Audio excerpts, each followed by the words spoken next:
gempur yang obat kecil. Sekarang ini kan masih kurang kecil. Rokok jalan terus. Dipacetin berapa cucu yang begini, semua tukang pajak. Ya. Mohon maaf ada dari Tanah Abang datang begitu tuh. Oke. Aduh pusing harus Tanah Abang nih. Tiap hari datang orangnya. Salah ini salah itu lagi.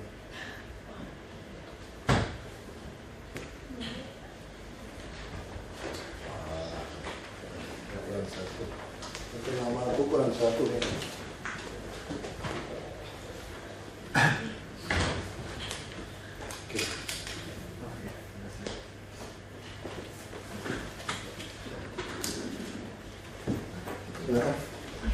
Oke, selamat siang Pak Wakil Gubernur, Ibu dan jajaran Dinas Kesehatan. Perkenalkan, kami dari tim bantuan medis FKUI. Saya Adi Basuki Dan saya Hari Profesor. Saya Adlina. Saya Mulia. Ya, kami sangat berterima kasih karena diberikan kesempatan hari ini untuk bisa audiensi bersama Bapak dan Kesehatan. Jadi tujuan kami hari ini adalah untuk audiensi mengenai Jakarta Safe Community. Bisa dilihat di depan mungkin judulnya. Jadi dalam waktu dekat ini kami juga akan mengadakan sebuah acara yang bernama IFES.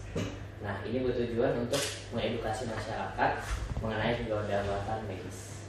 Mungkin bisa langsung ke presentan yaitu Mulia, dipersilakan. Oke. Ini maaf, jadi berbeda aja.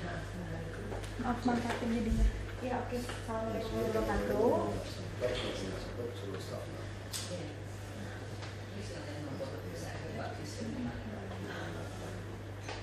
Oke, assalamualaikum warahmatullahi wabarakatuh. Tadi seperti sudah dijelaskan dari Abbas, kami dari tim bantuan medis. Sedikit latar belakang dari tim bantuan medis, kami ini salah satu badan kelengkapan kemahasiswaan gitu yang ada di FKUI. Kami ada di bawah BEM, tapi untuk kami sendiri sih tim bantuan medis ini bergerak di medis praktis dan kegawat daruratan medis. Oke, slide. Jadi emang tujuan kita hari ini kesini untuk audiensi mengenai Jakarta Safe Community. Untuk latar belakangnya, jadi TBMKU ini punya acara tahunan yang tadi sudah dibilang oleh Adi Basuki, namanya IFES, Emergency Fair and Festival. Itu sejak tahun 2007. Nah, sejak tahun 2007 itu kami mau mengusung yang namanya Jakarta Safe Community ini bersama Prof. Aryono. Beliau itu yang mendirikan AGD 118. Iya, kita datang itu. Terus kita beli dari model mereka, katalog itu. AGD 118 dan kebetulan sampai sekarang dia di guru besar ilmu bedah digestif di FKUI gitu.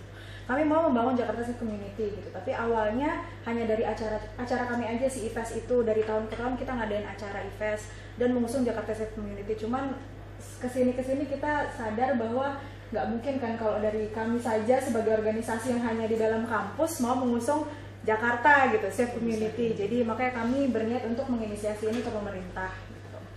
Slide. Oke, mungkin ini penjelasan sedikit mengenai Safe Community. Kami dapat referensinya dari itu www.ki.se/csp/ jadi Safe Community slide. Oke, Safe Community ini tuh memang ada istilahnya organisasi internasionalnya, mungkin udah tahu mengetahui juga. Kalau menurut International Safe Communities Movement-nya sendiri, Safe Community itu bisa municipality, county atau city gitu. Jakarta sendiri sebagai city gitu kan, yang bekerjanya dia promoting safety, tentang keamanan, pencegahan cedera, terus kekerasan dan kelainan jiwa gitu, atau kayak bunuh diri seperti itu, dan juga pencegahan terhadap konsekuensi dari bencana alam, natural disaster, yang mencakup seluruh umur, jenis kelamin, dan seluruh region dari yang tercakup dalam safe community tersebut. Dan kita juga harus menjadi bagian dari international network-nya gitu. Slide. Nah, konsepnya sendiri di situ dibilang bahwa si injury prevention dan safety promotion ini harus kolaborasi dari membernya itu sendiri dan organisasi yang mengadakan gitu. Kalau kita menganalogikan dengan DKI Jakarta, berarti pemerintah DKI Jakarta dengan banyak instansi terkait gitu yang terkait dengan Jakarta Safe Community, dan tentu saja dengan masyarakat-masyarakatnya. Oke, slide. Nah, landasannya itu ini website yang tadi itu ini websitenya mereka, WHO Collaborating Center for Community Safety and Promotion.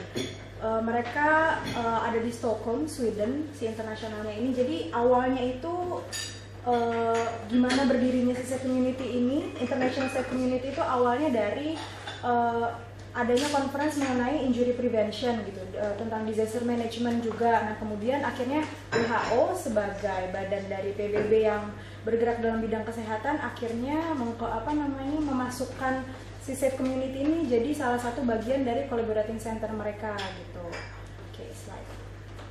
Nah, ini ada 7 indikator yang mereka nyatakan jika sebuah region tadi kayak city atau sebuah negara mau jadi safe community, ini ada beberapa indikatornya. Yang pertama infrastruktur based on partnership and collaborations. Jadi infrastruktur pemerintahan yang terdiri dari cross sector group, tadi yang sudah saya bilang, instansi-instansi terkait gitu yang bertanggung jawab untuk melakukan safety promotion tersebut gitu.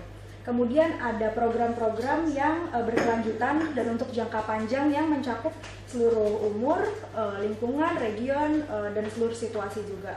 Kemudian program yang akan dibentuk tersebut juga harus dengan target, dengan sasaran memang kelompok-kelompok masyarakat yang memiliki resiko tinggi dan memiliki resiko tinggi dan rentan gitu. Dan kemudian yang keempat itu juga harus berdasarkan evidence yang ada gitu, data-data yang pernah ada. Yang kelima masih menyangkut dengan evidensi data-data yang ada. Jadi kita lihat juga seberapa banyak kejadiannya gitu, injury-nya berapa kali, penyebabnya juga kita lihat gitu. Jadi kita bisa membangun programnya dari situ. Dan yang keenam dan yang ketujuh itu kalau kita memang mau join, kita setelah mengadakan program tentu saja akan dievaluasi. Dan yang ketujuh, kita harus join si Safe Community Network yang internasional ini gitu. Oke, ini analisis dari kami sendiri sebenarnya untuk yang akan kami analogikan dengan Jakarta. Slide. Jadi ini ada beberapa program yang kami ketahui dari pemerintah DKI Jakarta yang kami pikir sepertinya bisa diintegrasikan untuk masuk ke safe community ini gitu, seperti penataan PKL, berfungsinya fasilitas keselamatan transportasi, SPGDT, sistem penanganan gawat darurat terpadu, dan banjir kanal timur. Mungkin yang 4 teratas itu kalian menganalisis itu bisa jadi program-program yang tadi salah satu indikatornya adalah berkelanjutan gitu, long term, berkelanjutan dan sifatnya infrastruktur juga gitu. Kemudian ini ada pelatihan keamanan. Kalau ini inisiatif kami gitu, gimana kalau misalnya kita bikin sejenis pelatihan keamanan keselamatan berkendara untuk pengendara angkutan umum dan pelatihan pengenaan gawat daruratan bayi gitu. Kalau yang pengendara angkutan umum kita misalnya di jalanan, mereka ada terus di jalanan gitu. Bisa si angkutan umum ini kan mereka seharian ada di jalanan, hampir 24 jam mungkin mereka narik gitu kan, istilahnya narik kendaraan umum tersebut. Jadi sepertinya mereka perlu nih diberi pelatihan keamanan dan keselamatan. Mereka adalah orang-orang yang dengan risiko tinggi gitu. Kemudian tentang gawat daruratan bayi juga berkaitan dengan ya mereka juga yang rentan, tidak bisa berbuat apa-apa gitu kan, bayi. Slide. Nah, kalau ini evidence based, penanggulangan banjir, penanganan kecelakaan lalu lintas, dan kebakaran. Oke, kalau ya udah tim bantuan medis FKUI. Nah, kalau dari kami sendiri ini sebenarnya kami ya datang ke sini untuk si Jakarta Safe Community ini. Ya, Jakarta Safe Community ini. Nah, dari kami sendiri dari TBM FKUI, kontribusi yang bisa kami berikan untuk Jakarta Safe Community ini, kami ada beberapa acara selain yang IFES tadi. Oke, terdekat kami akan punya IFES tahun ini diadakan di bulan Oktober. Salah satu mata acaranya banyak, ada seminar, ada lomba sejenis PMR gitu untuk anak SMA juga, ada pameran, ada simulasi, ada workshopnya juga untuk seminarnya gitu. Dan tahun ini temanya kegawat daruratan lalu lintas. Kita setiap tahun biasanya punya tema yang berbeda-beda untuk kegawat daruratannya. Seperti tahun lalu itu kita temanya daily emergency, dan tahun lalunya lagi gawat daruratan kardiovaskular, tahun lalunya lagi tentang kebidanan, seperti itu. Oke, slide. Kita juga punya hari bencana, ini terkait evidence base yang ada di Jakarta juga, yang kebakaran, penanganan kebakaran. Kita selalu punya hari bencana setiap tahunnya. Ini kita biasa adain either di dalam FKUI atau di UI gitu. Kita biasanya untuk hari bencana ini kita mengundang seluruh sivitas akademika, termasuk seperti satpamnya, semua karyawan juga kita undang untuk ikut dalam acara ini. Kemudian juga ada pelatihan medis bencana. Yang terakhir kita adakan kemarin pelatihan medis bencana itu bulan Mei, kita ngadainnya di UI, dan salah satu yang kita ajarkan ke mereka adalah mengenai water rescue atau jadi untuk manajemen banjirnya seperti apa. Oke, slide. Nah, sebenarnya alasan kami kenapa akhirnya memberanikan diri mau mengaudiensi Jakarta Safe Community ini ke pemerintah, kami menganggap ini sangat penting gitu, karena ya melihat berita-berita yang juga pernah ada akibat kecelakaan itu tahun 2012 ya, 36.710 orang, kemudian kerugian materialnya sampai segitu miliar, pertolongan datang sangat terlambat. Ini juga mungkin faktor kemacetan di lalu lintas, terlambat ditolong gitu. Kemarin pakai nama Ki Haji Wahid Hasim contohnya. Yang mana ya? Ini nih, saking kerasnya tabrakan kebetulan dapatnya ini. Kemarin kita lagi cari-cari salah satu yang kita ambil yang ini, Pak. Kalau Wahid Hasim oke lah, nggak usah pakai kahar. Kalau ada kahar kan udah lebih mengarah ke orang yang benar. Oke, iya, terus terkait dengan ini juga kemarin di acara hari bencana kita kami yang terakhir baru aja kemarin ya. Hari bencana bulan September ini, bahkan kami kan mengundang pemadam kebakaran juga sebagai narasumber kami gitu. Mereka juga cerita bahwa kayak mereka tuh audiensi ke kepolisian sudah berkali-kali tapi nggak diterima-terima. Audiensinya itu maksudnya untuk ketika mereka dapat kasus untuk menangani sesuatu, mereka tuh pengennya ada kerjasama nih di antara mereka sehingga bisa dibukain jalan atau apa, sehingga penanganan kebakarannya itu juga nggak terlambat gitu. Mereka bilang mau audiensi aja susah sekali gitu. Nah, kita berpikir kalau misalnya ada si Jakarta Safe Community ini, ada si sistem ini, mungkin yang hal-hal seperti itu bisa termasuk di sistem di dalamnya gitu, bisa diintegrasikan gitu. Jadi kayak slide.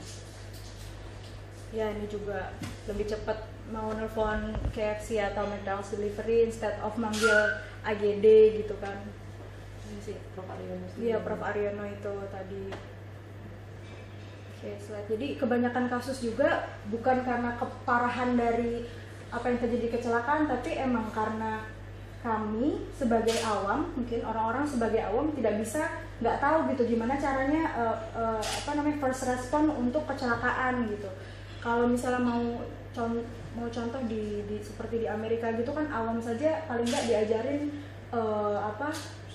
first respon gitu, BLS istilahnya, basic life support itu sudah diajarkan gitu. Jadi paling nggak kalau menemukan apa di jalan mereka bisa langsung bantu, nggak mesti nungguin ambulans datang gitu, nggak mesti nunggu petugas medis datang.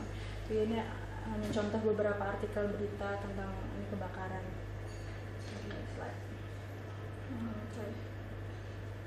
Oke, Safe Community, sekian. Sekian mungkin presentasi dari kita mulia. Mungkin hal yang bisa disimpulkan, yang pertama, Safe Community sangat penting untuk bagi ibu kota atau city atau kota-kota yang rentan. Dan yang kedua, kami ingin agar Jakarta Safe Community ini bisa dipertimbangkan oleh Pak Wagub dan Dinas Kesehatan. Bu, dia jelasin aja sistem kita ya. Ya, terima kasih Pak Wagub. Mohon izin adik-adik sekalian yang dari FKUI. Yang pertama, kita mempunyai satu sistem besar ya, ke depan yang disebut kalau di luar negeri 911. Tapi sekarang pola kesehatannya sudah ada yang disebut dengan SPGDT 119 ya, 119, dan itu dengan pakai Telkom bebas pulsa. Satu hari yang manggil Kalau sudah. handphone juga 021 dulu ya, apa 111? Iya, 021. Handphone 021 Iya. dulu ya. Kemudian satu hari Pak Wagub penelpon antara 10.000 sampai 13.000. Meja udah berapa? Sudah 8 Oh. dengan koordinator dokternya 1, kemudian dengan supervisornya 1. Jadi ada 10. Yang terbesar bertanya ternyata bukan mencari tempat tidur, Pak, tetapi konsultasi kesehatan. Kalau anaknya sakit, Oh, repot ya juga. seperti apa? Harusnya tanya ke Google lebih cepat. Iya. Itu hampir 97%, Pak. Oh, cuma untuk Iya, ya? 97% bertanya tentang Aduh, penyakit. salah. 2%-nya mencari tempat tidur, kelas 3 ICU, picu-picu, kemudian 1%-nya minta ambulans yang untuk dikirim ke rumah, untuk diantarkan ke rumah. Padahal kita buat itu sebenarnya tujuannya untuk 3% itu sebetulnya. Iya, kembali. Dan yang akses bukan orang DKI saja, Pak. Ada Iya. orang Papua bertanya tentang malaria. Ini kan Papua. Ya nggak apa-apa, orang Jakarta kan pinter. Saya nanyanya ke sini aja, daripada saya mesti datang ke klinik saya berjalan 10 kilo katanya. Bener juga, mereka kan akses Papua kan luar biasa. Jadi dia menggunakan Handphone ya. handphone, bebas pulsa, kemudian dia bertanya seperti itu. Ya, perkembangannya sudah seperti itu. Kemudian sebentar lagi kita punya sistem gedenya, 911-nya, nanti di connect dengan polisi, pemadam kebakaran, kemudian dengan Satpol PP, dinas kesehatan, dengan dinas yang terkait lain. Nah ini sedang penjajakan. Jadi yang bagian kecilnya sudah jalan. Kami pun udah tambah ambulan kok. Ibu beli berapa ambulan lagi? Tahun ini ada 30. 30. Tambah lagi ya kita beli. Jadi total ada Itu di berapa? katalog. Total secara keseluruhan ambulan kan distribusinya bukan ambulan gawat darurat aja kan. Ambulan gawat darurat ada totalnya ada 60, kemudian ada ambulan neonatal khusus untuk bayi kecil itu kan safe-nya mesti harus betul-betul safe. Dan ternyata harganya lebih mahal, Pak. 5 kalinya dari ambulan biasa. Kemudian ada Itu e-katalog atau tender ya? oh itu nggak bisa. Ambulannya bisa, Pak. Alatnya mesti tender. Tender ya. Alat yang kecil-kecilnya ternyata lebih mahal daripada IC-nya orang dewasa. Kemudian di suku dinas juga ada ambulan untuk penanganan banjir kalau darurat di lokasi, kemudian puskesmas juga. Jadi sebetulnya tinggal komunikasi yang 119 tadi. Nanti kalau mau melihat silahkan. Kita ajak, kita lihat di jalan kesehatan di kantor dinas kesehatan. Demikian. Kebetulan kan saya juga tidak baca yang nasab 19 dalam waktu penentuan tema kita yang lalu lintas itu kan nggak gampang tentukan lalu lintas. Saya baca tuh tentang 119 gitu. Dan ketika presentasi untuk mengajukan tema ini kita bingung tuh, kayak bahkan mahasiswa kedokteran aja tuh kayak nggak tahu ada lain 119 gitu. Dan yang tahu tuh sedikit. Saya kebetulan tahu karena saya baca berita dari Pak Wagub juga tuh, dari bahwa 119 nih mau dirancang besar-besaran untuk jadi 911-nya di Indonesia gitu. Tapi menurut saya sih kelemahannya masih satu yang kurang, mungkin yang publikasinya itu gue. Tapi kalau lihat dari penelponnya mungkin 10.000 sudah cukup banyak ya satu hari. Udah ininya waiting listnya yang Ya. ke delete juga udah banyak, banyak yang protes. Mungkin lebih ke arah publikasi untuk itu Ada kendalanya dengan polis, betul Pak yang Iya. dikatakan tadi. Karena belum 911 belum terkonek dengan polisi. Jadi kalau misalnya minta ambulan dengan respon time harusnya kan Jepang 10 menit. Iya. Kita belum sampai, kita baru 2-3 menit. Karena begitu kita minta polisi ya dia cuek, Pak. Kita akhirnya masuk jalan busway. Busway. Dan itu pun masih ketatap dengan busway-nya. Kalau busway-nya mandek ya kita di belakang. Nanti dengan harapan dengan 911 yang betul-betul yang akan terkonek, polisi bisa masuk gabung. Enggak, kita cukup connect dengan disub aja. Kita harus ke disub. Karena polisi bukan wilayah kita. Iya. Ke disub aja. Dinas perhubungan. Jadi cara mesti ke disub itu. Itu mesti sekeloma. Dia disub yang harus kawal. Masuk pemadam kebakaran juga gitu. Sehingga kalau pemadam terjadi harusnya disub ngawal. Jangan sampai mereka macet. Pol PP mesti turun, ambulan mesti turun. Kalau ada yang mati selamanya merepot loh. Nggak ada ambulan. Ya selama ini kalau ada terjadi kebakaran, pemadam datang, ambulan nggak ikut. Iya. Pol PP nggak ada untuk jaga lokasi. Disub juga nggak ada. Nah itu kita udah identifikasi. Nah kita lagi siapkan ini. Kita udah identifikasi. Kayak kalau 911 itu kan ya benar sekali telepon, emang kalau ada laporan sesuatu semua langsung datang tuh sekali. Kalau di Amerika mah udah canggih Iya, sekali. udah canggih sekali. Itu bahkan itu menarik itu kalau di Amerika itu. Semua gedung-gedung umum, hotel segala macam, mall itu dia harus sistem pemadamnya itu online link dengan si pemadam. Ini menarik. Bisa contoh. Ini kejadian paling menarik. Waktu itu saya lagi di Chicago. Ya tentu si pihak hotel kalau lihat ada konser listrik berusaha tidak mau membuat panik penghuni hotel. Iya. Nah tiba-tiba dia selalu sistem listriknya bagus lah. Tiba-tiba di kamar tuh mati lampu. Tapi di gangnya semua nyala. Dia kayak pesawat. Jadi semua gang itu saya kok masih terang gitu. Saya buka pintu. Mati lampu nih semua nih. Wah saya lihat ini keluar apa enggak ya? Nah saya tahu dia nggak beres nih. Dia belum punya alarm, dia mau keluar apa enggak? Terus saya telepon ke resepsionis, ada apa? Oh dia bilang tenang aja Pak, tenang aja. Kita lagi atasi ada konsep listrik. Dia bilang tenang aja nih. Ya orang hotel kalau tenang aja, sudah kan juga dingin gitu kan. Udah, saya tunggu nggak sampai 5 menit, terus bunyi sirene kencengnya luar biasa, sampai telinga mau pecah aja. Itu padahal nggak ada kebakaran. Ya akhirnya saya terpaksa keluar bukan karena saya takut kebakaran. Saya dengar bunyi saya mesti lari kan, tapi saya sudah nggak tahan telinganya. Dan saya lupa ini di Amerika lagi musim dingin. Saya keluar santai aja pakai celana pendek, mati kan. Terus nggak pakai sendal. Orang udah lari ke belakang semua.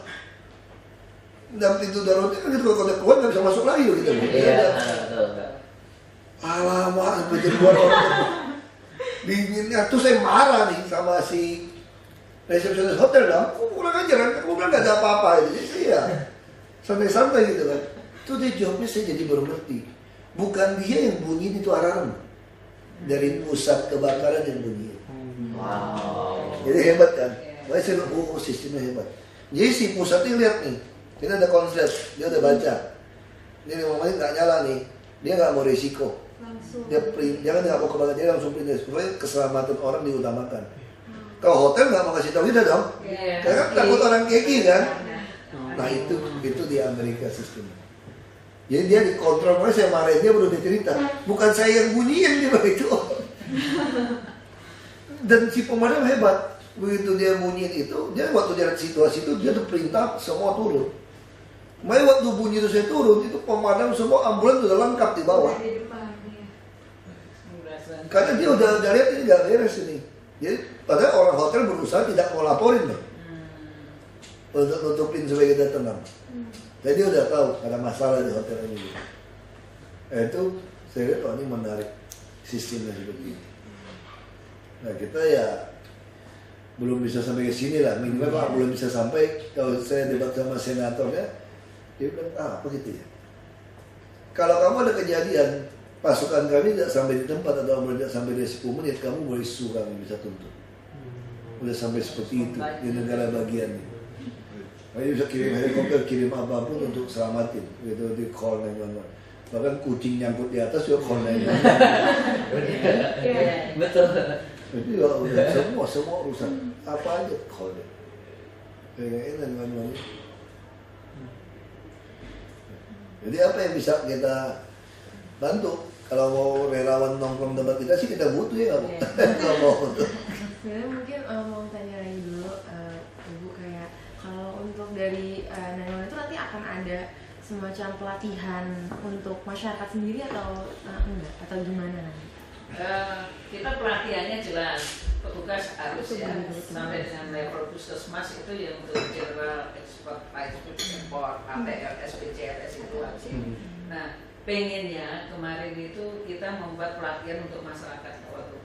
Ternyata anggarannya digunting habis. Padahal itu kan mahal itu, satu orang itu sekitar antara 1 jutaan. Yang BLS itu ya Bu ya berarti ya BLS. Terus kita punya sampai di mana Bu yang latihan di Pak jantung Surya, untuk Pak Surya kemarin rupanya dia Surabaya Pak, saya kan udah saya sama orang dia udah India pulang, itu. ya dia udah pulang dan dokter di Belanda kita ada bisa Belanda. katanya berapa dok 2,4 satu orang. Iya, nanti aja deh 2014 kalau ada. Mesti dianggarkan, tapi mesti latih yang muda-muda lah di Iya. lapangan. Supaya puskesmas naik tidak bisa diselamatkan. Terus kita berusaha untuk ini Pak, teлекardiografinya langsung kita Iya. linkkan antara puskesmas dengan rumah sakit aja. Itu saya lihat yang alat dari Philip kemarin udah bagus sekali semua. Iya. Dia bisa kalau masuk di katalog beli itu klinik-klinik semua. Lebih banyak katalog daripada kemarin yang CT scan rumah sakit Atma Jaya Sanggapban marah-marah. Jelek. Bukan jaraknya dengan Oh, yang iya. rendah 1,4 Enggak, sekarang suruh mereka masukin ke e-katalog aja, langsung beli. Yang rumah sakit Islam juga belum dapat. Belum sangat banyak sekarang. E-katalog aja, tahu itu. Roba e-katalog pusing amat. Kalau jaraknya terlalu jauh kan nanti MRI e-katalog aja, nanti. nggak e-katalog aja. Betul, betul. Pusing deh ini. Dengan lapor kirim surat RKPP sangat bantu kok. Iya. Nggak mau e-katalog aja. Ya, silakan. Banget. Sebenarnya jadi kalau untuk yang kami bayangkan tentang Jakarta Safe Community ini adalah suatu lingkungan Jakarta misalnya yang masyarakat individu dalam masyarakatnya sendiri itu punya kesadaran dan pemahaman mengenai penanganan terhadap gawat daratan itu sendiri. Jadi istilahnya masyarakat itu aman dari mereka sendiri juga. Jadi setidaknya kayak orang-orang misalnya setidaknya orang itu tahu gimana caranya menyelamatkan diri dan lingkungannya gitu. Makanya kenapa ada program-program yang tadi mengenai pelatihan BLS atau kayak pelatihan-pelatihan seperti itu gitu, karena memang kami inginnya dari masyarakatnya sendiri gitu. Sebenarnya mungkin kalau untuk dari tadi yang tadi diceritakan mengenai 911 itu mungkin lebih kepada sistem ya Bu ya, lebih kepada sistem, lebih kepada petugas sendiri.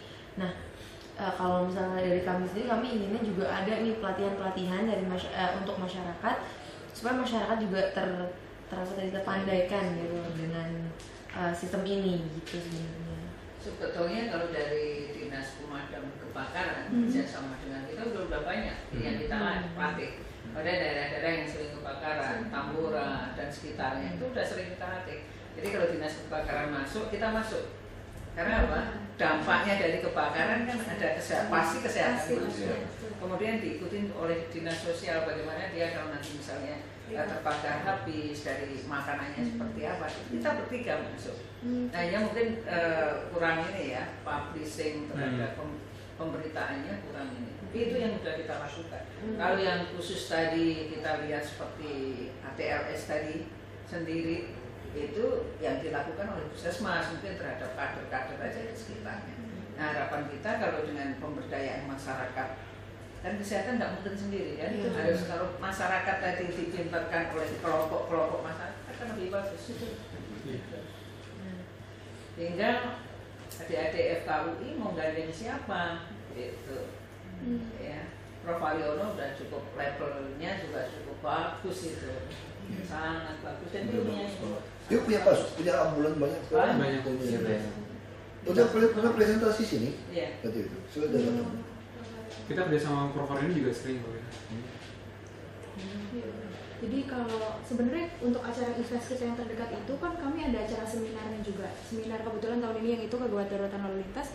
Kami tuh sebenarnya jual tiket untuk umum gitu karena memang untuk awam. Tapi kami juga ada undangan untuk jadi perwakilan-perwakilan dari kelurahan. Kami kemarin sempat research juga cari-cari data di mana sih kelurahan-kelurahan yang tingkat kecelakaannya paling tinggi gitu. Kami cari itu dan kami list kelurahan-kelurahannya apa aja. Nggak semua sih, hanya kayak 2 kelurahan tertinggi dari setiap kota administrasi. Ya Jakut. Kemudian kita Cilincing, Nah. trailer yang rokok. Iya. Nah, kita juga sebelum akhirnya sampai ke sini kita sudah kerjasama juga sama dinas perhubungan juga. Kita submit nama-namanya itu, nama-nama kelurahannya, dan akhirnya mereka nurunin surat undangan untuk si perwakilan-perwakilan dari setiap kelurahan itu. Jadi emang maksudnya kami juga gitu sih. Jadi oke, setiap daerah-daerah ini nanti akan ada yang kita undang untuk ikut seminar kita dengan tujuan nanti ketika setelah mereka mengikuti seminar mereka bisa menyebarkan itu untuk masyarakat-masyarakat di sekitarnya gitu. Cara kita tujuan salah satunya itu gitu.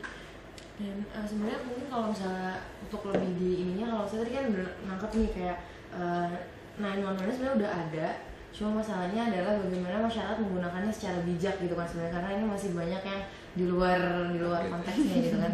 Nah sebenarnya kita ingin banget gimana kalau kita publikasikan ini gitu ke masyarakat mengenai publikasikan secara benar gitu. Jadinya memang ini jelas ada nih di Jakarta ada ini yang bisa dimanfaatkan untuk mana gitu. Jadinya nggak kayak gitu jatuhnya yang ada masa hampir 90% lebihnya malah untuk hal-hal yang nggak sesuai dengan tujuannya gitu kan.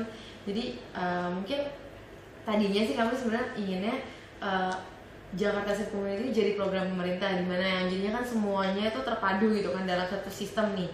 Jakarta akan menjadi komunitas yang aman untuk warganya sendiri, dengan nanti mungkin kan enaknya kalau misalnya ini jadi program pemerintah adalah pemerintah bisa memberikan arahan kan ke instansi-instansi yang terkait. Tadinya kami berpikirnya seperti itu karena ini butuh istilahnya kolaborasi juga dari berbagai instansi itu. Cuma mungkin kalau kayak gini lebih jatuhnya mungkin ke publikasi yang secara benar kali ya dari pemerintah kalau gitu mengenai bukan publikasi apa sih istilahnya publikasi supaya masyarakat tuh tahu sebenarnya ada dan memfungsikannya secara benar gitu. Sebenarnya dia tahu buktinya 10.000 sehari. Dia tahu ya mungkin yang 97% itu karena memang dia butuh pertolongan. Yang paling banyak dia konsultasi pada anak bayinya, anak kecilnya. Ya bisa saja mungkin suami yang pergi, dia seorang diri di rumah, terjadi kematian, itu yang terjadi. Kalau menurut saya sih nggak masalah. Nanti kalau program gedenya naik luar-luarnya nyambung ya, nanti tinggal sambungannya ke yang gede, tinggal nanti kan di split. Ini urusan kesehatan, kebakaran, polisi, satpol. Kalau tadi Anda bicara PKL tadi dan sebagainya, tinggal digedein, sementara kita yang Bu Sylvie mau ke Melbourne itu. Mulai dari kesehatan. Dr. Fira ya sana. Udah mengarah ke sana kok. Iya, Bapak dan Ibu, sebenarnya kami salah satu tujuannya di sini adalah untuk mengundang Pak Ahok nanti untuk datang ke acara kita untuk mengisi talk show gitu Pak. Tadi mungkin kan ada beberapa orang yang nggak tahu nih mengenai 119 ya Pak ya. Nah di situ mungkin dari situ kalau Bapak datang ke situ dan berbicara kayak gitu, mungkin dari situ bisa publikasi Pak gitu. Iya. Dan di situ kami kebetulan ada press conference juga. Jadi, nah itu kami udah kebetulan udah mengajukan ke bagian penerimaan surat. Mungkin Bapak kami ada kopiannya. Tanggal 26 Oktober Pak. Hari Sabtu. Jam 11, kurang lebih jam 11 sampai jam 1. Ini bisa kita. Kasih makan siang enggak? Kasih ya Pak. Khusus untuk Bapak saya mungkin bisa berikan Pak. Jamnya jam masalah. Bisa saya belikan Pak. Jamnya jam masalah itu. Masih saya belikan Pak. Jamnya jam makan siang kan? Iya betul. Nah di situ kami ingin memohon untuk kehadiran Bapak. Kebetulan kami juga kemarin udah audiensi ke Pak Jokowi. Pak Gubernur bisa nggak? Kalau Pak Gubernur bisa, mungkin Pak Gubernur lebih cocok. belum ada respon. Nah di sini kalau misalnya orang FPUI itu yang di Salemba kan? Iya waktu itu Pak Ahok datang sempat datang itu. Kalau di Depok agak malas tuh. Dekat sekali Pak. Tempat yang sama waktu itu debat Cagup Pak. Ya.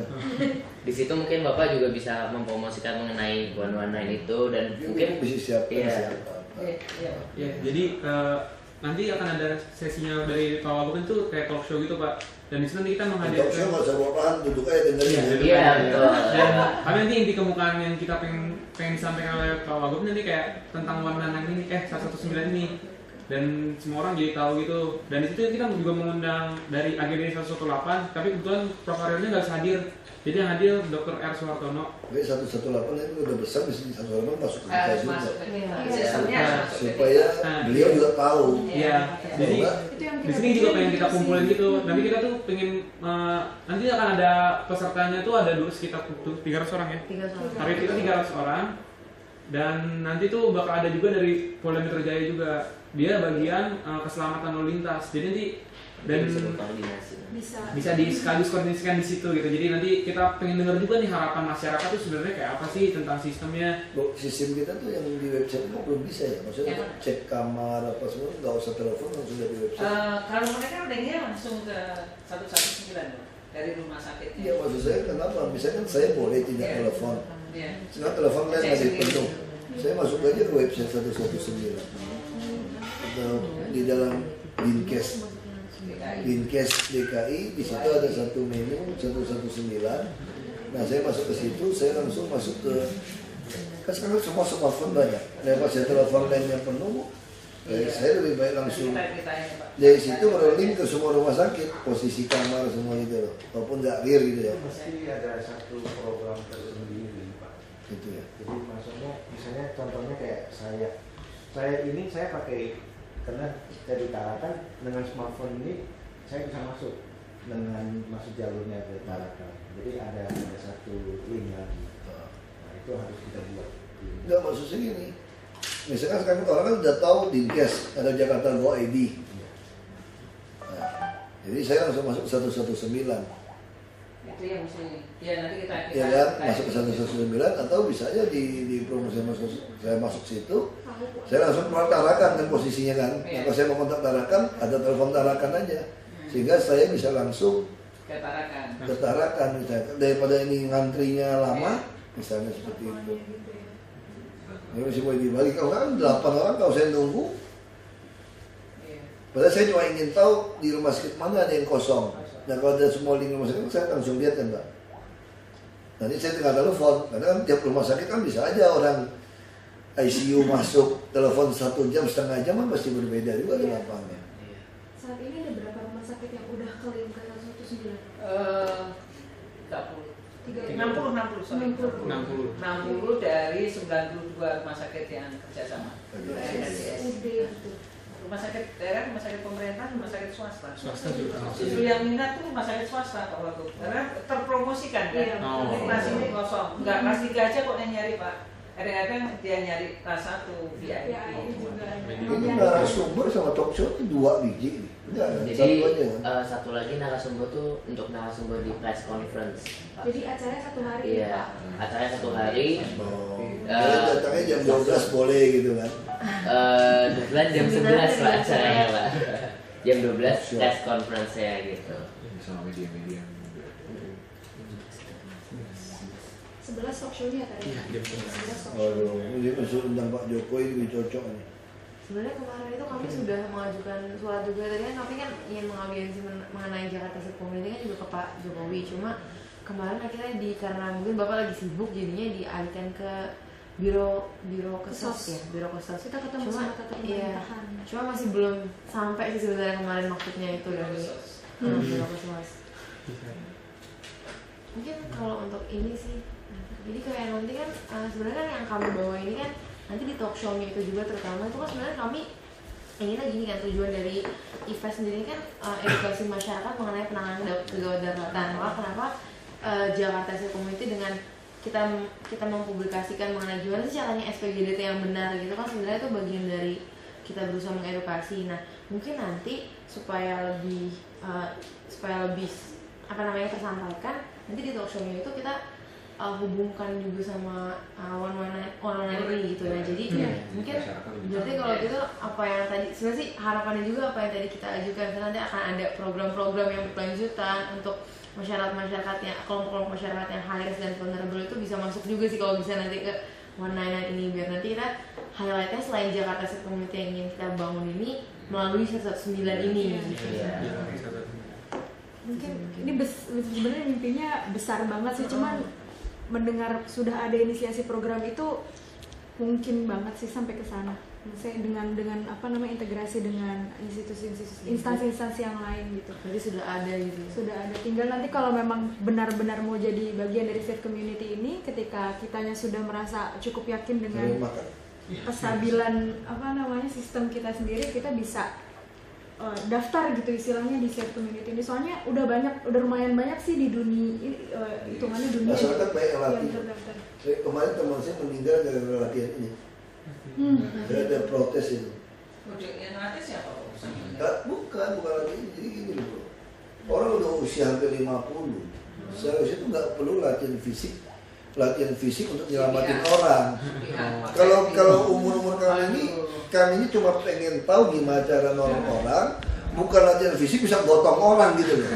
Dia nggak perlu latihan saya itu mesti lari, berenang, begitu naik. Makanya saya bilang ini pelatih kurang ajar, pelatih aja nggak bisa tolong. Karena mau nolong saya, umur kita yang penting harus ngerti kan orang gejala stroke, gejala jantung.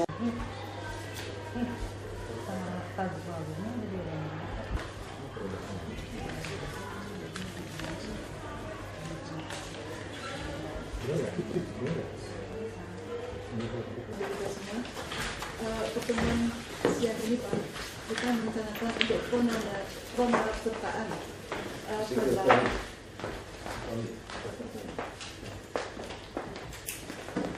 tidak terkait ya, yaitu berbagai tentang inventarisasi titik ini dan perlu saya laporkan Pak. Ini udah kan nggak bisa tanda tangan saja nih. Ya kan kirim wakil semuanya.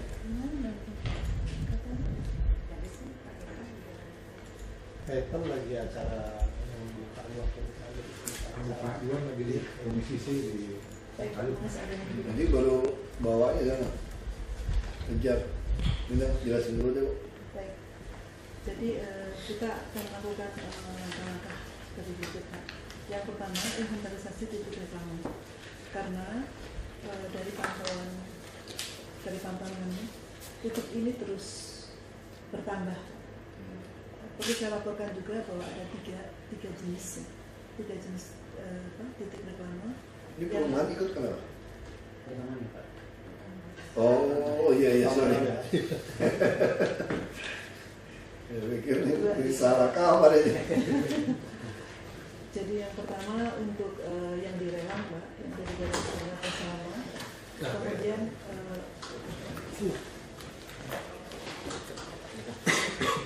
Pak Eva, kapan pensiunnya ya? Masih panjang kan? Masih panjang kan? Nanti suruh ketemu Pak Buk itu. Ada punya Pak Buk tadi. Nggak tahu nanti aturnya kawan kosong. Baik Pak, seterusnya. Kemudian yang kedua adalah titik yang diberikan oleh Dinas Pelayanan Pajak Kecamatan. Nah ini ukurannya memang tidak terlalu besar, 6 meter persegi. Namun terinformasi sekarang sudah meningkat sampai 24 meter persegi. Dan ini tidak melalui sewa lahan dan seterusnya, hanya bayar pajak. Kemudian yang terakhir titik tumbuh yang dari IT Aslam. Jadi ketika kami ini Pergub ini merubah izin kan, semua kita pusatkan di PPKD dan pajak aja kan. Itu gimana sih? Ini tentang jadi ada tiga inventarisasi tadi, kemudian biayanya, penertiban, kemudian ini perhitungan nilai sewa yang sudah pernah kami laporkan. Nggak ada ngomong izinnya di wilayah siapa gitu dulu. Izinnya sudah ada yang baru Pak. Ada grup yang baru. Ada orang perda. Ya, tapi sambil nunggu perda kan bisa buat pergub dulu yang mengarah seperti itu. Jadi kami laporkan juga Pak, di dalam perda itu juga banyak sekali koreksi-koreksi karena banyak kepentingan. Banyak kepentingan. Menguat sekali kepentingan pihak swasta di situ. Jadi dari pihak kami, dari pihak pemerintah maksudnya malah ditiadakan. Iya maksud saya gini, kita nggak usah terlalu ngarap perda itu karena banyak kepentingan. Yang penting kita ada payung hukum pergub jalankan. Jadi bukan berarti sambil nunggu. Ini kan yang diharapkan dari mereka kan. Dia kan menodong kita. Ini kalau kamu mau perda selesai, tapi ini menguntungkan pengusaha. Kalau ini tidak selesai digantung, menguntungkan pengusaha juga.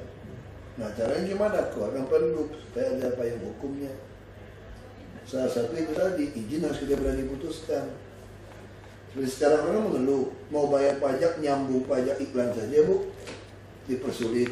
tidak jelas. Nah, mesti atur pergubnya itu. Seperti PBB, itu izin udah dapat, kalau dia gedung sendiri, ukuran sekian, jelas bayar pajaknya sekian. Lebih praktis Pak. Ya kita nggak mau terlalu rumit. Ya, silakan ini beresin. Baik Pak, saya teruskan. Kami Pak dari BPKD sudah memberikan masukan yang banyak ke Pansus Pak untuk perbaikan perda. Itu bisa kami dapatkan dari Bapak nanti. Ya. Dan memang akan Kalau tidak diperjuangkan dapat pada saat pembahasan. laporan sih, bukannya bikin pusing kepala. Ini bisa masalah kan? Kalau seminggu buat pusing kepala kan masalah kan? Buat saya nggak masalah, kalau mereka pusing berarti cocok gitu loh Bu. Kalau mereka bilang ibu tidak memusingkan, berarti masalah buat saya gitu. Mereka sudah kami sampaikan juga ke Pansus Pak. Disampaikan ke Pansus. Yang kemudian nanti pada pembahasan tentunya akan kami perjuangkan. Kemudian mengenai sewa sudah pernah dipaparkan di depan Bapak Wakil Gubernur dan juga dari teman-teman semua sudah mendapat kopinya. Mungkin pada kesempatan ini kalaupun ada masukan dari teman-teman pemerintah dan sekaligus sehingga siang ini kita bisa mengarah serta perbaikan supaya bisa cepat. Karena kekosongan ini sudah cukup lama.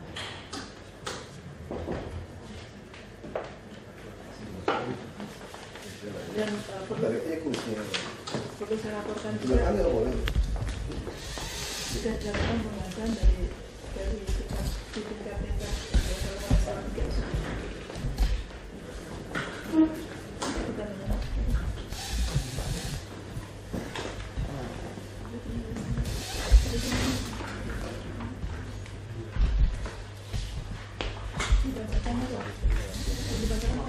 Iya bos, intinya aja.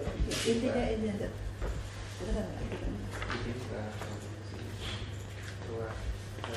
Kaitannya dengan sewa ini secara garis besar bahwa terjadi persesuaian antara nilai yang sebelumnya pada tahun 2000 kami berdasarkan tenaga ahli memperhitungkan yang untuk nilai sewa billboard untuk tingkat pertama itu sekitar 2,5 kali dari yang terdahulu. Sementara untuk LED kita perhitungkan sekitar 5-6 kali dari jumlah sewa terdahulu, jadi hampir sekitar 14 sampai 15 kali. Jadi dari nilai sewa yang ini pun sudah melalui perhitungan yang cukup matang yang pada saat itu sudah menjadi perbandingan masing-masing. Sebetulnya garis besarnya Pak itu Pak. Untuk persesuaian itu disesuaikan melalui pembahasan tersendiri. Jadi ketika nanti ini keluar Pak, segera dilakukan lelang dengan tarif yang baru. Yang kita bilang mau 5 kali dari yang papan itu pajaknya ini. Kalau yang LED malah hampir 15 kali. Bukan bandingan yang lama, makanya patokan harganya. Ini kita tidak jadi pakai durasi. Iya. Jadi itu tetap jadi 5 kali dari 5 kali dari harga yang baru. 5 kali dari harga yang baru. 5 kali kan? Artinya 2,5. Itu 2,5 kali. Berarti 2,5 kali kali 5 berarti hampir 12 sampai 15 kali. Dibandingkan harga yang lama.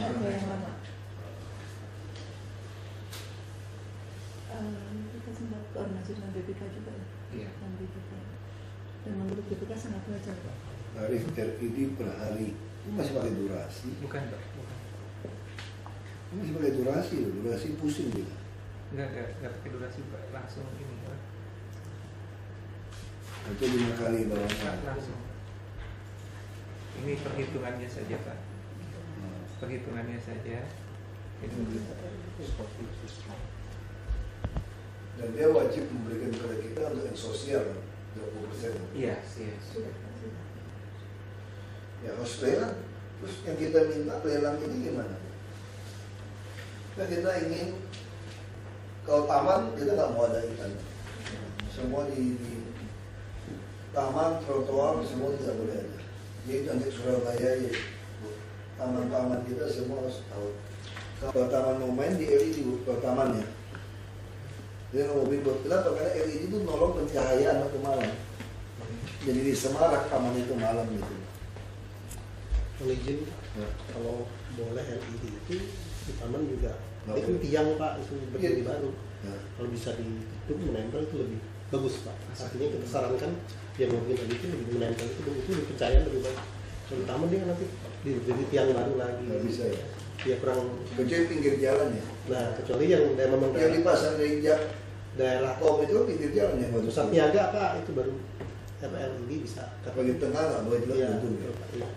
Berarti itu gedung-gedung yang boleh pasang LED kita mau nanti Tamrin Sudirman, Kuningan, Kasablanka kan kita mau tidak ada tembok segala macam. Tapi itu dinding-dindingnya itu bisa gedung dengan LED ya. Itu kan gedungnya mereka masing-masing kan. Iya. Kita bayar pajaknya hanya 5 kali aja dari billboard. Nah, itu nanti kerja sama pihak ketiganya dengan gedung. Yang untuk di gedung. Nah, misalnya seperti BCA, dia pasang sendiri di gedung dia. Itu hitungan seperti apa? Nilai strategisnya seperti apa di hitungannya?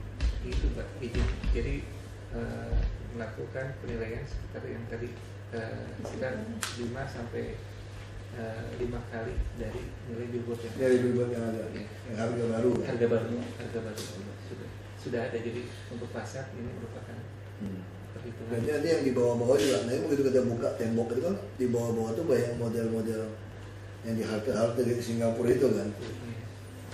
Ada LED atau ada billboard itu. Itu juga sudah dihitung. Nah sekarang pertanyaan saya kan kita butuh banyak perluasan halte sama JPO.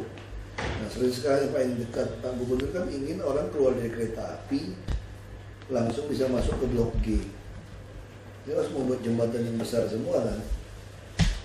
Ini Pak Gubernur pikir Pak Gubernur cepat ini. Kereta api sudah setuju, bangun aja tempat dia gitu, jembatan penyeberangan. Nah, kalau pakai uang kita kan lambat. Maksudnya itu kita serahkan kepada perusahaan, mau perusahaan rokok, mau perusahaan apapun. Harta kita kan mau integrasi bus-bus juga masuk ke dalam Transjakarta. Transjakarta kan kalau nggak salah harta 114 ya. Dalam Jakarta hartanya kurang panjang.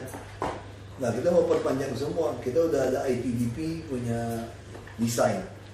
Dia lebih terbuka, lebih panjang, lebih rapi. Nah yang bangun ini kita mau serahkan kepada mereka yang bangun. Nah tinggal dihitung aja, hitungan yang mau bangun ini berapa, nilai ini berapa, ya kita kompensasi, lelang. Jadi segera dapat harta-harta ini semua beres Bu.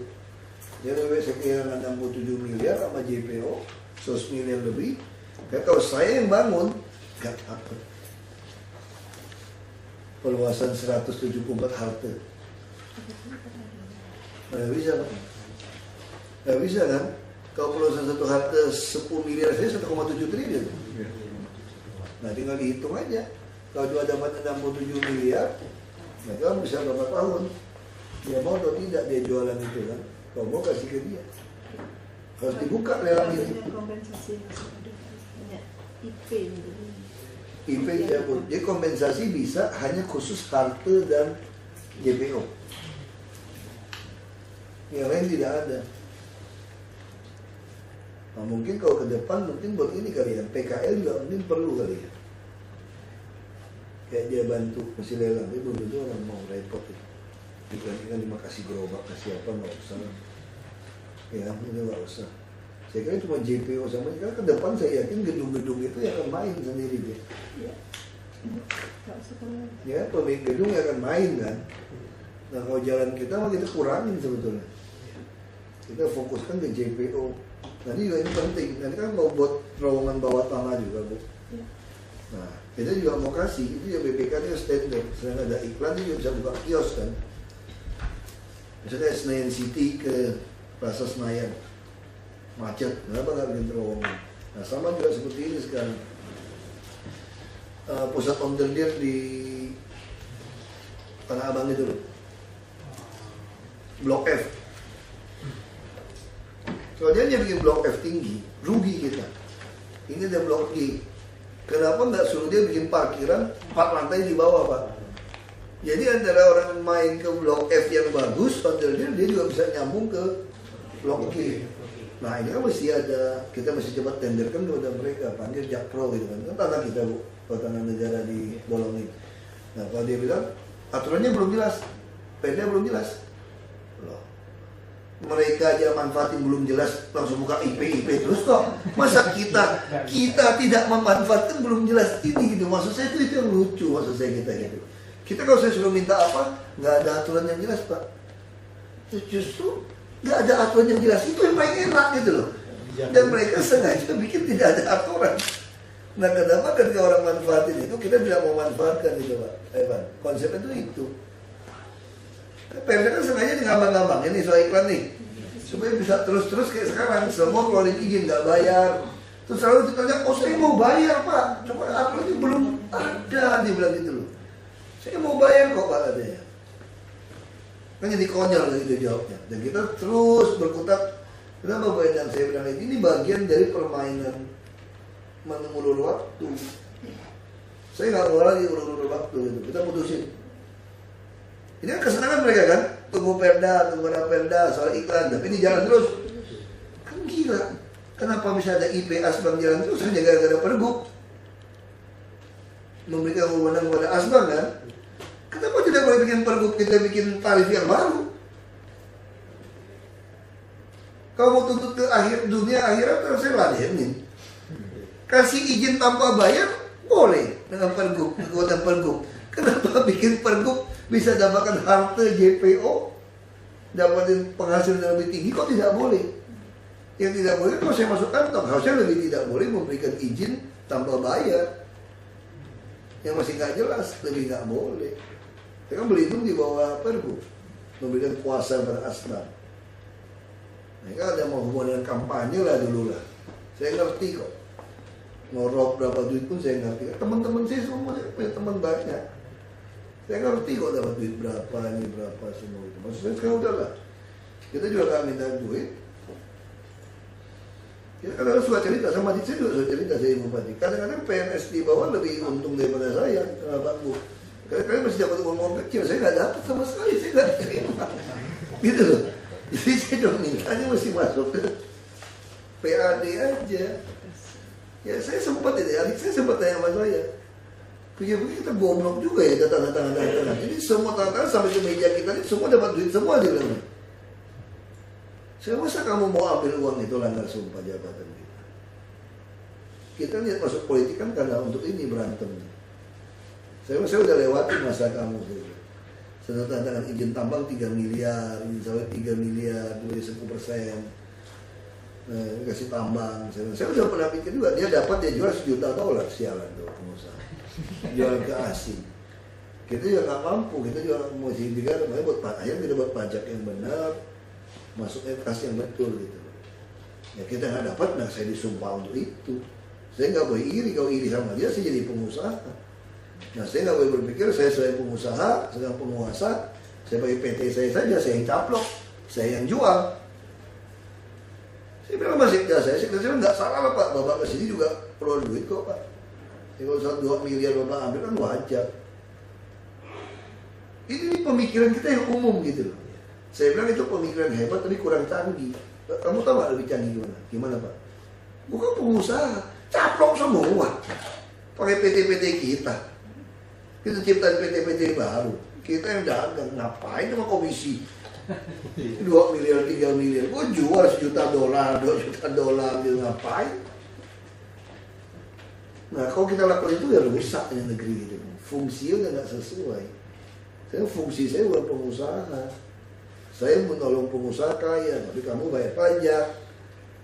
Bantu orang dapat yang baik, gitu. Jangan beban sosial ke saya. Nah ini yang perlu kita. Terus terang terlalu kecil nih Bu, mesti dipikirkan gitu. Nggak apa-apa lah, minimal tender dulu lah, mesti cepat yang lelang-lelang itu. Jadi semua JPO kita, terutama yang bangun nih Bu ya. Karena kalau kita ngarapin di sub terlalu lama kayaknya. Nggak jalan keluaran harta. Sedangkan tahun depan kita pakai e-katalog loh Bu, langsung beli bus gitu banyak. Kalau beli bus gitu banyak, harta nggak beres gimana? Terus kita mau bus gratis yang keliling-keliling. Ini kan butuh mega iklan yang sisi kiri. Kita butuh harta yang bagus, dia boleh kasih iklan semua. Nah yang sudah ada halte yang ada kita tender, yang belum bagus suruh dia yang bangun. Termasuk saya mau supaya mereka boleh iklan kasih bus itu Bu, bus tingkat. Nah saya mau naikkan iklan di bus sebetulnya. Pajak di bus harus diatur, dinaikkan supaya orang tertarik. Itu terlalu murah. Kita hanya bayarnya 5.000 per hari. Surabaya udah 50.000 yang bus-bus itu semua. Nah ini harus kita naikkan. Kalau enggak orang nggak mau pasang iklan di bus, dia nggak mau nyumbang bus. Tapi kalau dengan cara ini kita nggak usah pikirin pajak busnya, dia nyumbang. Terus tingkat itu kan itu jadi dia situ dinaikkan nilainya. Nah kalau bus ada yang ini gimana? Gampang, 5 kali dari yang di dalam. Nah kalau buat yang nyumbang bus ada bebas 5 tahun atau 7 tahun. Nah kita bikin perjanjiannya kan.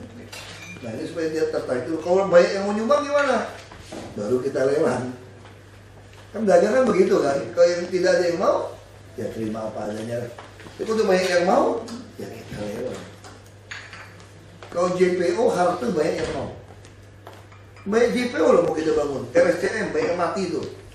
Depan Gambir mau nyebrang ke Pertamina banyak yang mati karena terlalu lebar. Itu harus dibangun. Nah bila perlu JPO-nya Bu ya, kalau daerah-daerah yang agak bahaya Bu ya.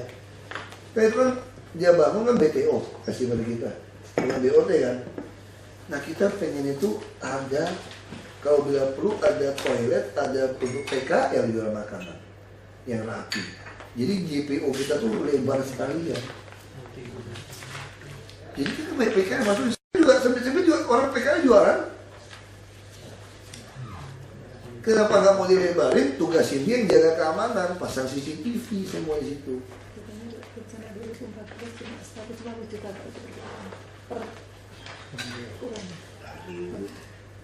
Bakal itu gitu lah, suruh orang iklan aja lebih bagus. Kita mau suruh bangun lebarin, sempit-sempit juga ngapain? 150 juta cuma cat-cat doang Bu, percaya sama saya lah. Saya lihat, saya tuh kontraktor aku Bu, bapak saya dari kecil. Namanya plat itu Pak, orang kaya raya main kapal kerup Pak, itu lebih gila Pak, itu plat tuh banyak nggak diganti Pak. Orang mana tahu lagi di laut, kan plat ada yang bagus, ada yang nggak bagus, gue pilih-pilih, pengawas juga sogok, konsultan juga disogok. Aku ini kenyang Pak urusan gini Pak, udah 47 tahun saya. Tahu terlalu banyak saya kalau soal gitu. Saya pengen tuh ya orang tuh yang wajar lah, yang manusiawi lah. Nah, kapal tanpa mas bisa tenggelam dulu, karena itu semua ada masalah. Pelampung nggak cukup, maksud saya yang manusiawi aja lah. Bisa hilaf oke, manusiawi, yang bisa serakah dikit oke. Kalau serakah terus nggak tobat-tobat kan udah bukan manusiawi. Yang nggak mau tobat itu cuma setan ya, kadang salah, kadang tomat boleh lah, tobat kumat masih aja masih manusiawi lah. Tapi yang wajar.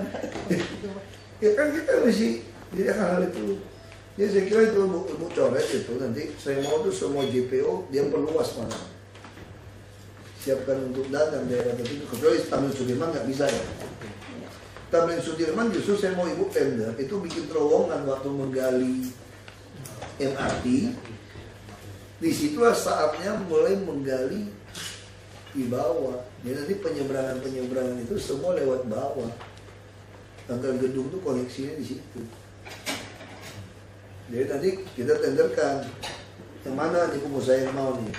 Keluar dari MRT dia naik ke atas langsung nyebrang. Jadi antar sisi Sudirman Tamrin ini semua lewat bawah, nggak ada lewat atas. Secara protap keamanan presiden itu jalur protokol itu nggak boleh ada JPO, nggak boleh. Dia nggak pernah boleh ada JPO sebetulnya. Ya ditungguin lah, bisa aja sih. Kayak Gambir, RSCM. Kenapa nggak mau sekalian bikinin untuk PKL pojok? Jadi wajibkan kasih peneng binaan kita nih. Memang binaan di jalur hijau gila DKI. Banyak loh dapat SK itu lokasi binaan itu di jalur hijau, di trotoar. Ada suratnya Pak. Dari kelurahan dan dari wali kota dulu. Itu kan lebih gila. Jalur hijau. trotoar. Lebih baik di sini, desainnya kita lihat masuk akal. Dia mau jadi toko, kenapa enggak? Ada space PKL. Kalau dia mau bikin AC, saya lebih senang. Orang lebih suka jalan di situ. Kalau dia mau, betul Pak Jadang? Nggak mengganggu estetika kota kok. Ya, dia orang bisa nongkrong kan, tidak apa-apa. Dia orang nyebrang juga aman, ada dalam toko. Itu juga jadi satpam kan, jaga kan. Dia 24 jam lebih bagus. Tim 1, tim 2 ya Pak? Iya. Jadi kalau mau bikin seperti itu, JPO kita itu langsung aja berebut orang mau bangun itu. Kalau ibu nggak mau tender, nggak boleh kan, kasih aja Jakpro atau siapa. Langsung dibangun dari mereka. Ya kan? Saya teruskan Pak, pada kesempatan ini saya laporkan juga bahwa BPK saat ini juga sudah akan melakukan inventarisasi penertiban. Jadi sekaligus kami di situ melakukan inventarisasi sehingga tidak ada data yang berbeda nanti antara BPK dengan kami. Jadi kemudian hal yang tapi jangan tunggu itu, ini nggak jalan-jalan dulu. sudah turun timnya. Kemudian untuk penertiban, ini merupakan yang agak krusial saya lihatnya, karena program kami sekarang jumlah titik rumah sudah 300.000. Nampaknya kira-kira. Kemudian saat yang lalu memang sudah ada keputusan gubernur tentang penertiban reklame, namun tidak berjalan secara maksimal. Memang leadernya DPP, namun di dalam penganggaran saya lihat dia dianggarkan per titik atau per jalan. Jadi di titik ini sekian rupiah, di titik ini, sehingga tentunya sangat-sangat terbatas. Tidak bisa secara keseluruhan untuk reklame-reklame yang tidak berizin atau kita sebut liar. Jadi pada keputusan yang baru ini kita melibatkan inspektorat juga Pak, dan Satpol PP untuk membantu, karena memang kenyataannya juga Satpol PP yang bergerak di lapangan dan inspektorat yang melakukan pengawasan, karena yang dulu tidak mengaitkan inspektorat. Mungkin itu bedanya dengan yang dulu Pak.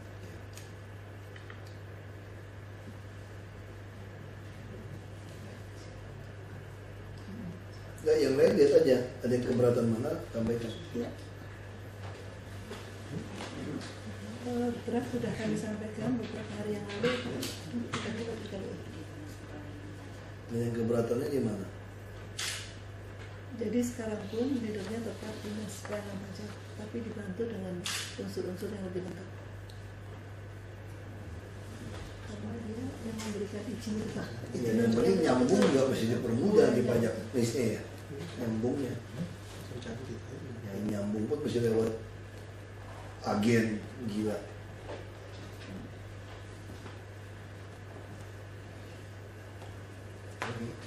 Ada yang keberatan atau apa? Kasih masukan. Silakan. Bapak kalau mau itu Nggak kebaca nih.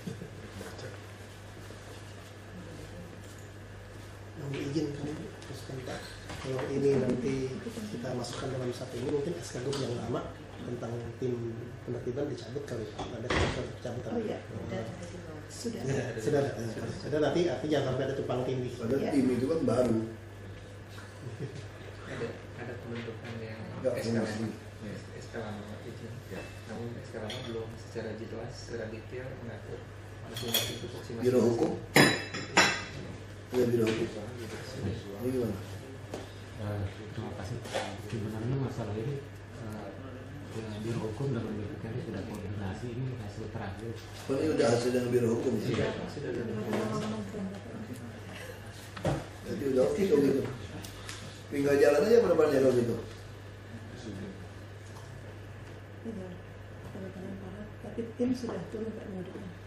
Sama yang lelang itu bro, JPO sama harta itu desain sudah ada semua, harus dibuka. Ini kalau usah tunggu-tunggu dibangun dulu. Kita butuh harta cepat ini. Jadi tinggal harta mana yang mau diperluas, sudah ada data dari Disub, dari Transjakarta, langsung lelangkan. Kompensasi seperti itu kan. Itu ketika nanti itu sudah melakukan sampai di Singapura, kemudian Bapak Ibu nanti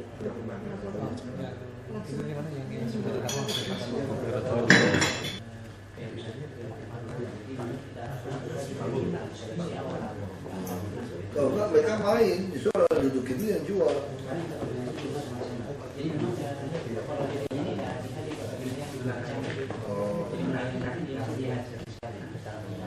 Nanti mencamat itu. Saya tanya ke orang, tapi dia menyerahkan kegiatan wisata juga dan camat sebagai filter awal. Itu soal pidana ada, tapi belum lihat tuh itu. Kalau soal polisi loh, kalau macam-macam.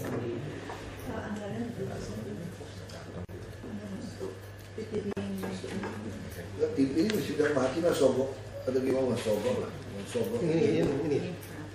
Hukumnya itu nggak bisa. 100.000, 50.000. Mesti yang tinggi. 100.000 masih juta, baru dia bingung. 50.000 dia nggak sogok. Dia bayar premannya segitu, yang 100.000. 500, kalau 500 sudah cukup. Dia mampu, tapi dia juga nyesek gitu loh, 500.000 gitu. Ini nggak berani lagi. Nah sama lagi bagian hukum ini masih dirumuskan juga nih. Gimana pergub atau gimana? Kalau orang yang melanggar lalu lintas, kita blokir STNK-nya. Ini yang terbaru. Di dalam parkir, kalau dia parkir blokir STNK-nya selain kepesin. Iya makanya maksud kalau ini nggak jalan, kan sekarang tukang parkir kasih pentel nih Pak. Dinas perumahan juga masih tegas loh, yang parkir doang harus bayar loh Pak, karena yang semua PT.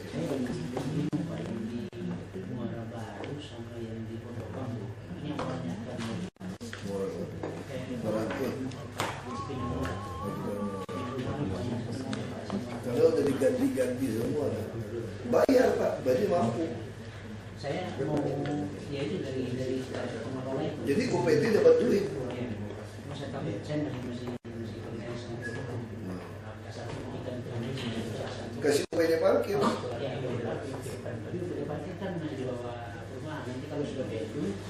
Bapak harus bisa bikin gini.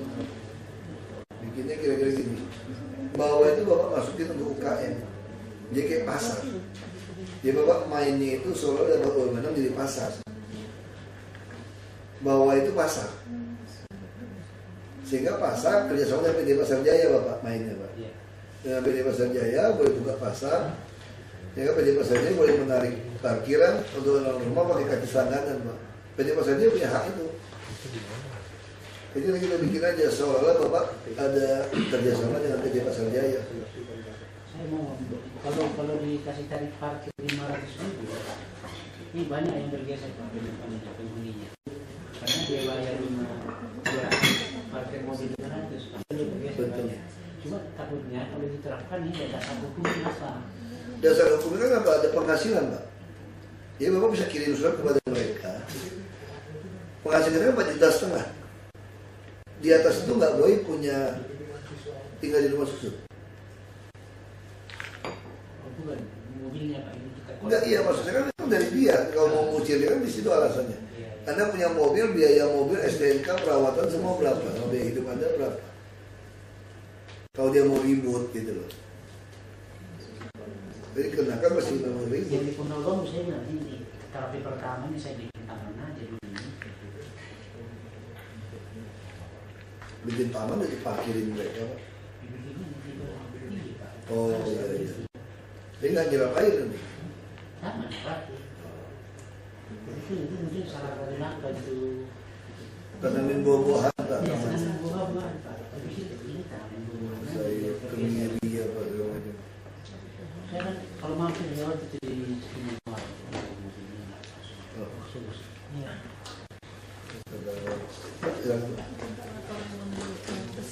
bus yang di Itu kan sekarang di dalam kita habis datang ke itu kan tidak mau akhirnya disebut saat pemeliharaan garis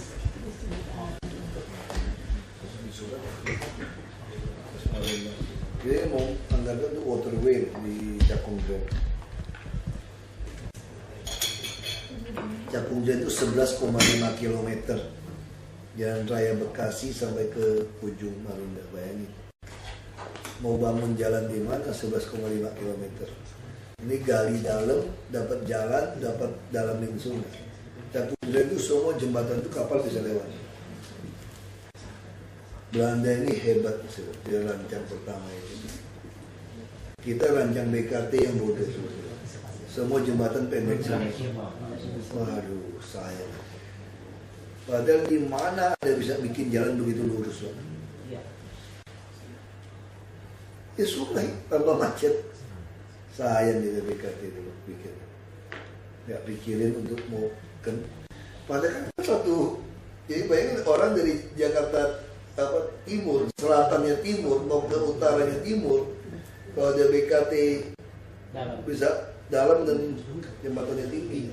Saya naik kapal Pak, sungai Pak. Itu kalau sungainya bersih bisa jadi tempat wisata loh, bisa restoran. Apa lagi Pak? Masalah ini pembangunan Masjid Jatinegara. Kan sekarang saat ini penghapusan, kan itu dirubuhkan. Ada masjid kecil di situ. Ya ribut itu orang. Yang dituduh. Saya yang dituduh. Saya nggak tahu masalah. Ya tinggal sampaikan pada mereka kan begitu kita bangun rusun jadi kita juga bangunkan masjid. Lebih besar Pak sebelah sini. Iya kasih lihat gambarnya, sosialisasi kasih dia lihat. Sebenarnya sudah. Jadi sebenarnya dulu itu Pak, masjid apa itu musola. Musola untuk iya. Kita di sana. Iya.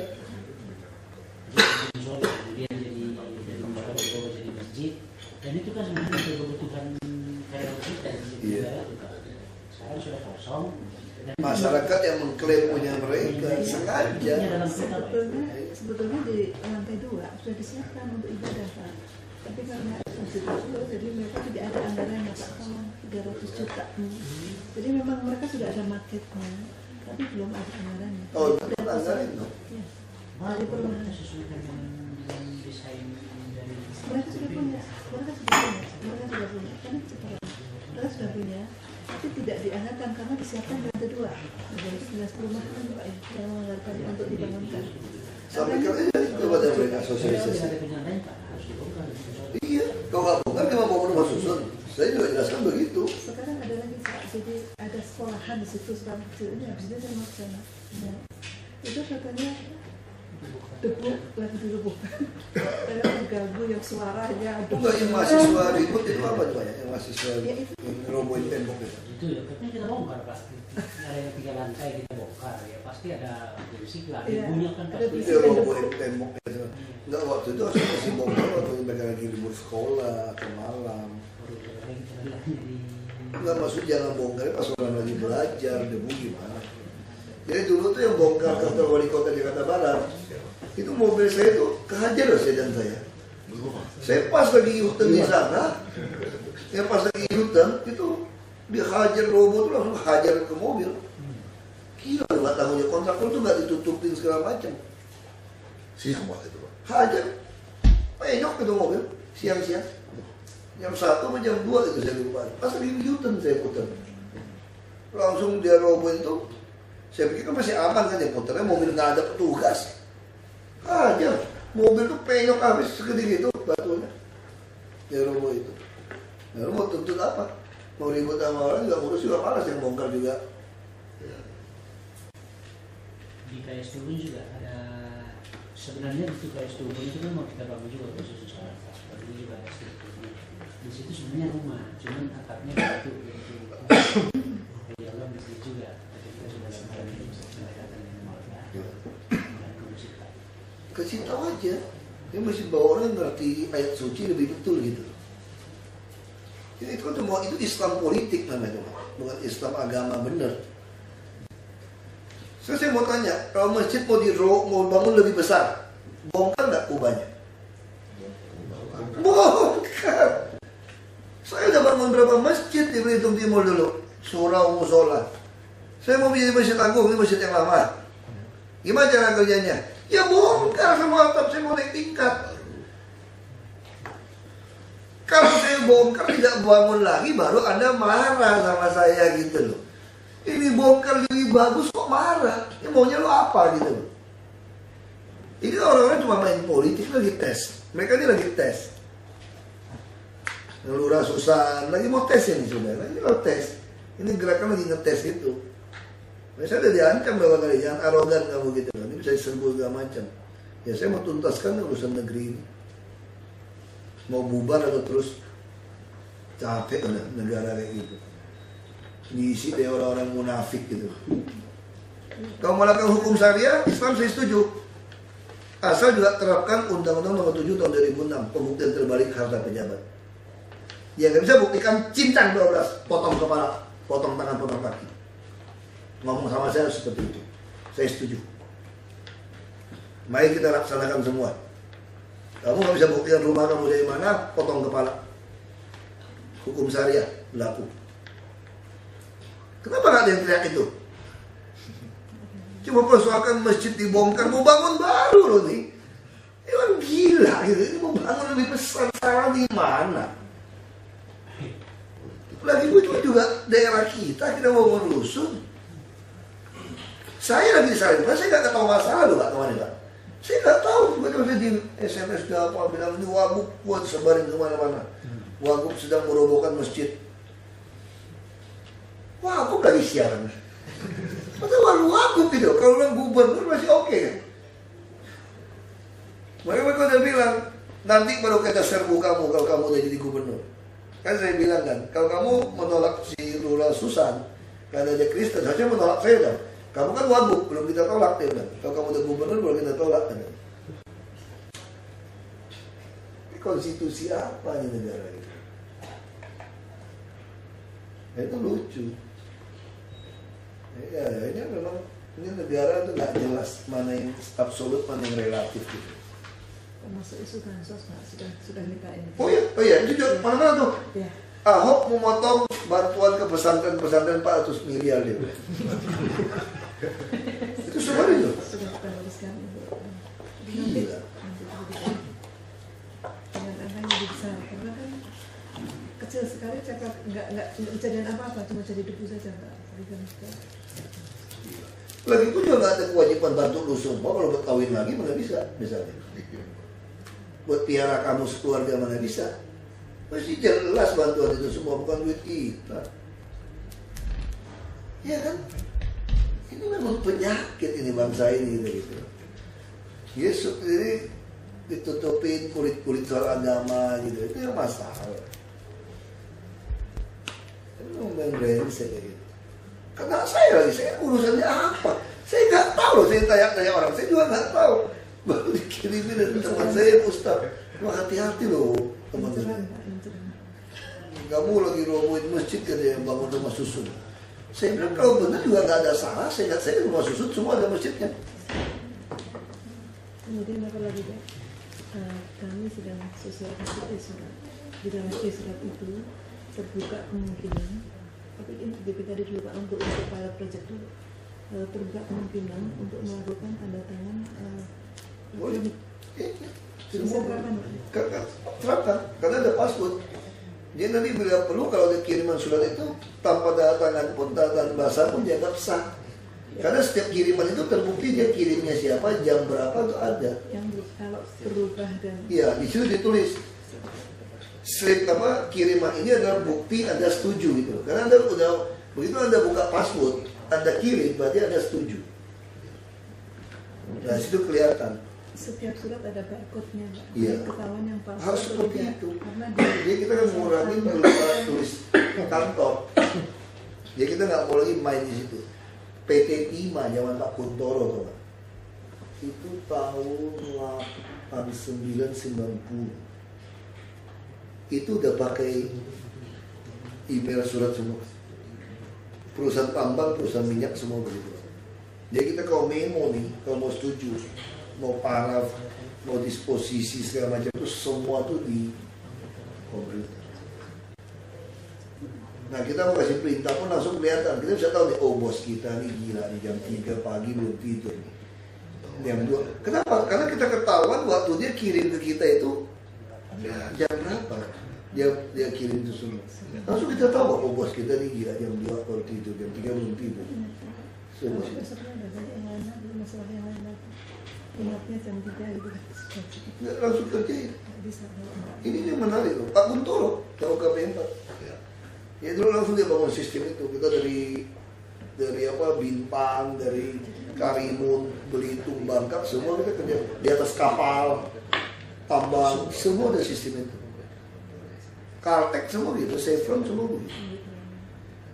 Kita aja yang lucu kan. Kita aja biasa kan, Yahoo Messenger kan. Itu kan paling dasar itu. Kayak Gmail, dokumen.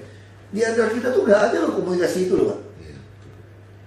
Jadi kalau saya mau gambar, mau disposisi, saya mesti pakai ketik ini. Padahal saya kalau semua surat elektronik, saya tinggal kita mau ke arah situ kan. Jadi dimungkinkan Pak. Punya fiber optik lagi kita, gila kali. Penandatanganan itu dimungkinkan Bapak di mana saja. Bisa ya. Bapak bisa dan Contek Surabaya habis kalau sama lu. SMS. Contek Surabaya habis. Enggak oke. Aku udah lapor Pak Bu. Contek habis Surabaya. Semua contek habis. Betul bukti. Itu bukan barang baru. Saya udah tahu itu dari tahun 89. Dulu mahal Pak, sewa satelitnya itu mahal Pak dulu Pak. Jadi kita Jakarta kan nggak perlu sewa. Nah saya di Belitung mau bikin itu nggak jalan karena nggak punya infrastruktur. Kalau sewa satelit saya kabupaten terlalu mahal. Makanya saya dorong XL pasang tiang itu BTS itu. Kagak ada IMB. Kamu urus saja, asal orang mau sewa lo pasang. Orang mau sewa lo pasang, aku tanggung jawab. Saya mau seluruh kampung ini, kalau Bapak ke kampung Belitung Timur Pak, nggak ada putus itu Pak. XL sampai pelosok. Sampai pelosok. Akhirnya Indosat ikut mencari semua Telkomsel ikut. Kita juga tidak pakai fiber optik Pak, pakai internet biasa. Ya. Pemberitahuannya pakai SMS. Ya kita biasanya lebih cepat, lebih murah. Karena web di mana aja dia sudah jalan. Jadi mungkin pertengahan Oktober Harus sudah jalan. di launching, harus launching. Oke. Jadi kalau minta itu aja JPO halte kemudian Ipluman harus Pak, kalau nggak dirubah Pak. Karena saya pikir secara manusiawi Pak ya. Kalau saya jadi PNS, saya coba bayangin kalau saya jadi PNS di perumahan. Sekarang saya bangun rumah 100 unit atau 1000 unit. Saya serahkan kepada orang yang ngakunya miskin. Dia terima. Si orang yang ngaku miskin itu dia terima nih. Saya sekarang jadi dia lagi, saya jadi orang miskin dulu sekarang saya bayangin. Saya dari lahir sampai tua ini tinggal di pinggir sungai. Ini ada yang nawarin rusun saya 30 juta atau 20 juta. Saya seumur hidup saya nggak pernah lihat uang 20 juta itu Pak. Bisa seperti itu Pak ya. Saya mau jual. Saya balik ke sungai, saya beli keramik bekas, beli kloset bekas bongkaran. Rumah saya bikin beton, Pak. Paling habis 10 juta, 5 juta. Saya bisa beli kios, jualan, kalau saya pintar dagang nih, jualan voucher. Kalau saya lebih tua lagi, duda nih, mau kawin lagi. Ada tempat usaha, ada rumah yang baik, itu manusiawi loh. Lalu saya balik lagi jadi PNS. Sialan ini orang. Kasih dia jadi duit 20 juta, 30 juta, Pak. Kalau itu mending saya buat peraturan. Kamu mau dapatin minimal 3 juta, 5 juta lah. Bagi saya, kan kamu juga mau jual kan. Ini kayak pikiran saya tadi, kalau jadi bupati itu loh. Kamu jual $1 juta, wajar dong saya minta 2 miliar. Kan kamu mau jual lah. Wajar dong saya 2 miliar. Ini sama, PNS bisa berpikir seperti itu. Nah kita mesti cegat. Buat orang tidak mau beli, Pak. Karena dia takut disita. Nah sekarang gimana cara mencegah ini semua? E-data. Begitu udah masuk, kalau dia mau robah, kita bisa libatkan inspektorat dan libat peraturan. Dia bisa inspeksi. Saya juga bisa cek setiap saat. Saya bisa kirim mana, saya mau taruh di website malahan. Kalau di website, penghuni di sini siapa yang sudah ada di I ini. Jadi kalau orang mau berubah, ketahuan passwordnya siapa yang merubah. Orang yang tertentu yang bisa berubah, Pak. Atau passwordnya bisa hanya ada di kepala dinas atau di UPT. Dia kayak bank, Bapak pernah lihat nggak bank, Pak? Jadi bank itu password itu dirubah-rubah, Pak. Misalnya Bapak mau ambil uang lebih dari 50 juta atau 2 juta atau berapa ratus juta. Si ini tuh pasti nggak bisa putusin, dia mesti tanya ke yang belakang. Kalau lebih tinggi itu ke atas. Atas tuh kasih apa, Pak? Kasih password, Pak. Supaya si front desk itu bisa buka. Nah, password itu dia minta, kalau dia yang jauh dia minta pakai email, itu password itu. Tapi password itu berubah lagi besok. Itu diacak. Ya password itu selalu dirubah-rubah. Tapi yang tahu ya si kepala, si administrator itu. Bisa juga kita nggak usah rubah, jadi dia yang suruh. Karena masing-masing ini, yang jelas siapa yang ngetik ketahuan gitu. Dari mejanya dia, dari komputernya dia yang masuk. Nah itu penting, IP-nya itu yang penting. Dari mana yang masuk, ketahuan. Jadi kalau udah makin semakin ini, kita akan makin bagus lah. Nggak akan keluar lagi atas perintah lisan Wagub, atas disposisi Wagub. Dan kurang ajarnya semua disposisi kita, perusahaan kita termasuk dapat TPUD, Pak. Itu pengusaha bisa dapat, Pak. Saya aja belum dapat kopinya dari Bapak. Bocor. Jadi kalau kita buat sistem elektronik semua, ya saya kira itu ya. Terima kasih. Kita percepatan, saya mau lihat cepat. Ya, terima kasih. Ya. Apa saya mau putus nyawa untuk nggak bisa sampai waduh sampai susah banget itu kayak main bola kaki itu itu udah lama. Kecuali kalau kita main terus dari muda bisa. Ini kan udah enggak terbiasa juga. Kita kan cuma cari keringat bukan cari medali lagi.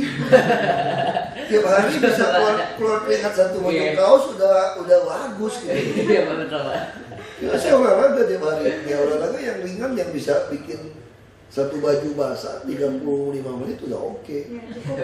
Kalau mau lari sampai wah kayak anak saya kan, wah apa payah dia bilang, kamu umur 15 tahun dia bisa lari kenceng 45 menit, saya masih bisa kejar, bisa rontok kaki saya berat itu. Nah, itu masalah itu.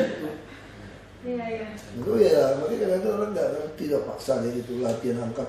Itu pelatihan di mana ya Pak? Ada swasta bikin gitu loh, bayar mereka tuh saking banyak yang pelatihan begitu. Ikut pakai baju seragam, wah keren lah ya, ini orang-orang punya duit kan. Jadi karena ada juga yang bikin bisnis kayak begitu gitu loh. Organisasi solar kan bayar sama mereka. Tapi katanya udahlah, itu meninggal kan kadang udah diatur Tuhan.